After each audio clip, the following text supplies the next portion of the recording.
This is Danny Flexon here for Seconds Out. Delighted to be joined by top trainer Sugarhill Steward for our review of 2021. Sugar, how's things? Sugarhill, baby. Everything is fine, Danny. That's one of my old school things, you know. I'm bringing some of this old school stuff back, you know. Yeah. We love to see it. And talking of things that came back in 2021, we saw something of a resurgence in the heavyweight division. The marquee division, of course, in boxing. Not only there you go. Now you're talking. We saw, obviously, not directly connected to you, but Anthony Joshua lose his titles to Oleksandr Usyk in what was a very entertaining fight. Surprise result. You guys saw that. I didn't see it. I didn't watch it. We were in training camp with Tyson and the fight was on. I went outside and barbecued. When you heard the result later on, obviously, because you hadn't watched it live, were you surprised? Nope, not at all. I watched like 30 seconds of the fight, and I was like, I'm out of here. That's just how I felt. That's just how I felt. And yeah, I didn't want to watch it. I saw 30 seconds. I was just looking like, oh. And then I was just like, oh. And I said, oh, I'm leaving. I said, I'm out of here. I can't watch this. And then Tyson, they were like, why? Well, I said, listen, I already know what's going to happen. This ain't looking too good. So yeah, I said, I'm out of here. Let me, nothing's going to change really in the fight. And, from what I hear, it was just like, yeah, it was that. So I went outside, made me some nice barbecue, some beef short ribs, some steak. I was having a good time on the grill. Well, stick a fork in it. It's done a bit like Joshua, unfortunately. And you knew that within 30 seconds. Why were you so disappointed? Was it just in Joshua's performance or the fact that it meant all British super fight with Tyson wasn't going to happen for the time being? You know what? For me, it wasn't Joshua's performance. It was the performance of both of the fighters. I just didn't see what I like to see. And that's just my own personal. I wanted to see a fight. I wanted to see two heavyweights. And it was more like this tactical ballet kind of thing, to me. And I just wasn't interested in it at that point. It didn't really matter who he was going to fight, who won that fight. Like you said, as far as it was, I didn't want to see it because of, the matchup with Joshua. It didn't matter to me. If it was going to be a good fight, I was going to watch it. But to me, it wasn't going to be a good, exciting fight, so I didn't want to watch it. Well, let's talk about what was a good, exciting fight, and that's, of course, Tyson's third fight with Deontay Wilder. Did you expect Wilder to be quite so motivated, fiery, and determined as he proved on the night? Yes, I did. Deontay Wilder's always been all of that you said. So whatever happened what happened in the second fight just never took anything away from Deontay Wilder and how he feels about boxing and what he puts into boxing and what he has put into boxing. So on that night, I knew Deontay Wilder would be every bit of game and every bit of ready, every bit of everything. What do you feel that Tyson had to show in that third fight that perhaps he hadn't had to in the first two? He just had to put together the things that we worked on. A lot of the things we worked on was the mid-range punching, and that he did a lot of that, and that's why it was that kind of a fight, because that's what we worked on. Fighting from the outside was fine the first time, and he tried to get inside. He got inside, but didn't do as much as I thought he should do.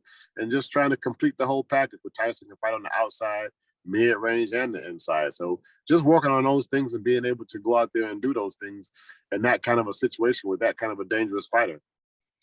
And describe your personal satisfaction or your emotions for this one compared to the second fight.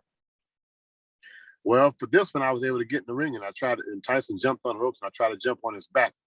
But I didn't do that for the first fight. He got to me first before I could get in the ring. So I showed a lot more emotions for that one because I was free. He didn't grab and hold me and kiss me. So I was able to jump around and express myself a lot more.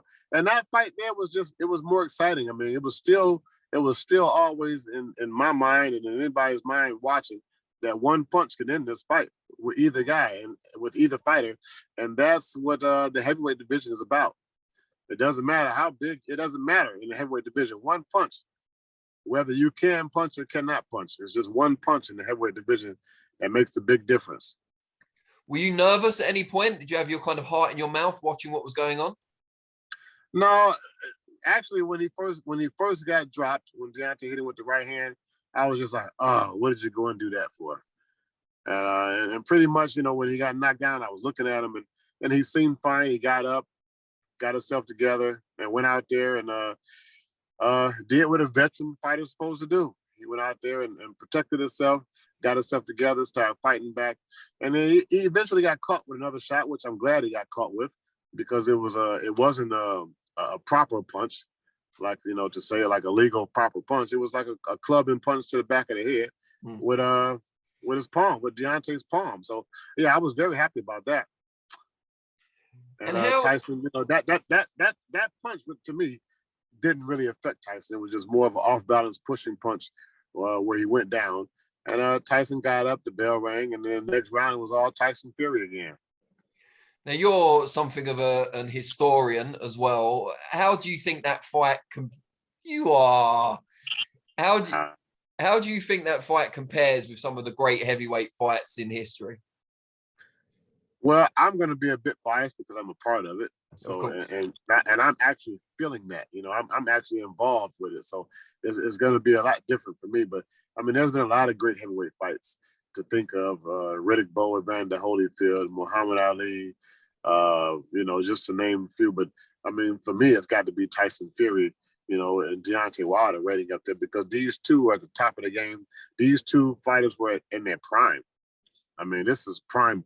This is not somebody who's been out for a while. I mean, even though Tyson had his time out, but these fighters are still in their prime right now at the top of the game. Neither one of them showed any signs of slacking or, you know, deteriorating as far as them being, you know, as far as them in boxing, you know. So this fight was what everybody, you know, everybody in boxing needed to see. In other divisions, you have two top fighters, but maybe they don't meet. Two iconic top fighters that maybe they don't meet at the time where we want it, but this fight happened when we wanted it. Let me ask you, how have you adapted to the extra kind of scrutiny, attention, spotlight in 2021? Because you've been a trainer for decades. Tyson's not even your first world champion, but you're now guiding the best heavyweight of the era. So there's an extra level of attention that comes with that. How have you found that? I'm still the same OG. I don't change. It's just for me, it's not anything that I haven't seen before. I grew up under Emmanuel, so I've seen everything in boxing, and I feel like I've been prepared for all these things from being around him, and him having me around him and teaching me. So for me, it's just me being me and treating people the same and treating people how I want to be treated. And I don't have to worry about anything or think too much about anything. It's just the same old Suge, yeah. And the fact that Emmanuel picked out Tyson in his younger years as the one to be the future of the heavyweight division, and now you're the one that's taken him to that summit, does that make it all the sweeter, the fact that Manny predicted it? Oh, so sweet. I do like it. It's something that I do think about and sometimes emotional about, because, you know, it's what he predicted. But both of us being in that position, I felt the same way in the last fight, the second fight with Deontay and Tyson, because and it was because Mark Breeden was in the other corner, and that was, to me, that was like an all Kronk cast, you know, all Emmanuel access. You know, Emmanuel trained Mark Breeden. You know, he predicted Tyson Fury and Deontay, and then I'm Emmanuel's nephew. And yeah, it was just like it was like a big family, or I don't know what to call it. Maybe you could think of something real spunky to call it, but me, it was special at that time because of all that. And even this fight too had its similarities because of Malik Scott. Malik Scott was a part of the, you know, training camp with Lennox Lewis and Emmanuel up in the Poconos for years. So, you know, I know Malik Scott, you know, as well. And just being, you know, everything being linked back to Emmanuel was just kind of made it extra special. Great stuff. Now, let me ask you, aside from the fight that you were, of course, involved in and is many people's pick for fight of the year, what was the second best, if you like, fight that you saw in 2021? I did like Terrence Crawford and Sean Porter fight.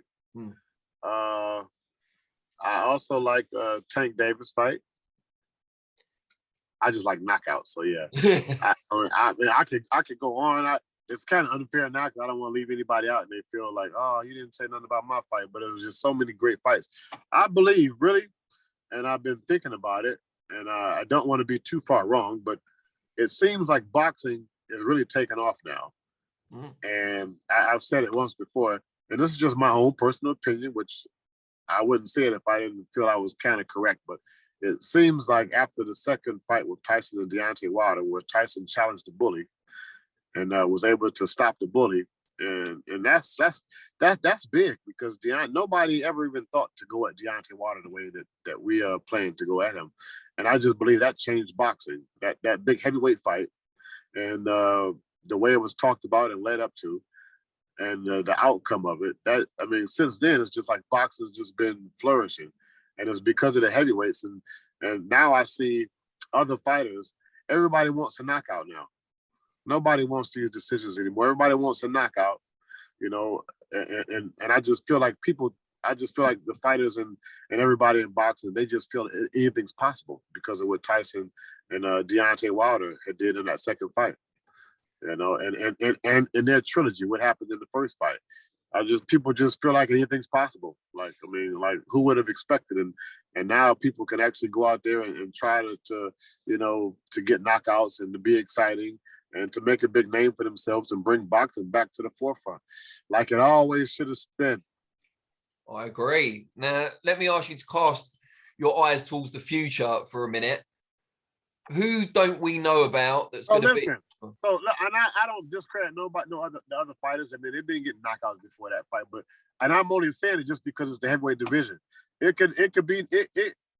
wouldn't have to be Tyson and Deontay and me training Tyson. It could be any two other heavyweights that had a trilogy and that happened. I'm going to say the same thing because I know that the heavyweight division is what runs boxing. That's the kingpin of boxing is the heavyweight division. And that was something Emmanuel always, just drilled in me. So that's why I'm drilling into everybody right now. The heavyweights is what run boxing, period. Now, cast your mind forward to 2022. Tell us one or two.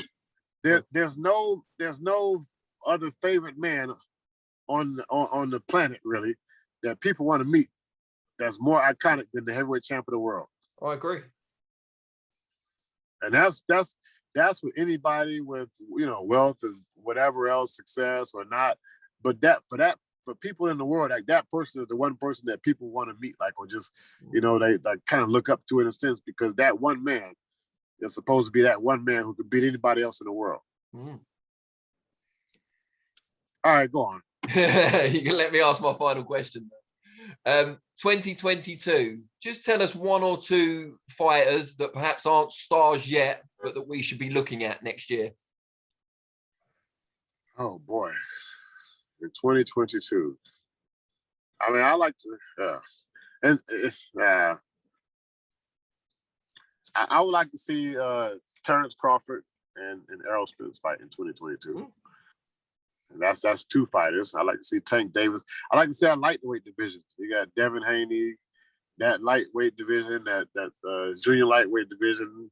Those few weight classes where all these guys are in the same weight class, and it's just making it so much exciting. That's hot, and you got the hot division at 168 still. And I'm not going to name any fighters because there's just too many of them to name. And you got some new prospects that I've been watching and seeing, but. I don't really watch boxing that much, but there's some guys that really catch my eye, and I'll let you know about it later on. Is there anyone that's been in one of Tyson's camps that for sparring or training or whatever that's caught your eye that you think they've got a great work ethic or anything like that? Well, you already know I'm going to say Jared Anderson. Of course. Now, I didn't want to say that, but see, you pulled it out of me. So yeah, I mean, one of the fighters that I like a lot and Tyson likes a lot is Jared Anderson. And that's just, for the heavyweight division. There are other heavyweights out there too. David Adderley, there's Christian Thun. There's, Ivan Ditchko. Who else is there out there? I mean, there's the heavyweight division is banging. Joyce Dubois. The heavyweight division is really just it's getting it on right now. Yeah, I mean, but yeah, one of my favorites, and no disrespect to anybody else, is Jared Anderson. He gives Tyson, some of the best work, and I've watched Jared mature, from working with Tyson over the past few years that we've been together. And it's a joy to see it, because you hear the stories about Larry Holmes with Muhammad Ali, those kind of things. And now this is me in my era seeing that same thing, kind of like, where you got the young fighters being with the world champion. And there's a lot of fighters that came through with Vladimir Klitschko's camp. Deontay Wilder, Tyson Fury. I mean, everybody's been in that camp. Joseph Parker, Anthony Joshua, everybody's been in that camp with Vladimir Klitschko. And then you get to see these guys become world champions, and you've watched them grow and watched them learn the sport and be on top. So, yeah. Good stuff. Sugar, I really, really appreciate your time as always. It's always insightful. I want to wish you a very happy new year. And I hope we see you getting off at Heathrow or Gatwick or wherever in the next month or so. Okay, I'm very excited about 2022. Hopefully soon it'll be some big news announcement. Nothing that me and you talked about, but just something in general. Something out of the ordinary. But yeah, it should be something big coming up this year, and I'm excited about it. And just happy to be a part of boxing and its rise again to the top. Brilliant. Thanks very much. Let's make that boxing WWE fight with Andy Lee, Joseph Parker, Sugarhill, and Tyson Fury. Tag team turmoil. We'll look forward to it. Great stuff. Thanks, Sugar. We can do that. We can do that match in like a poker game or something. Combine the two. That'll be it. Yeah, that'll be it there. Thank you very much. All right. Take it easy. Great talking to you. And you. Take care. Bye-bye.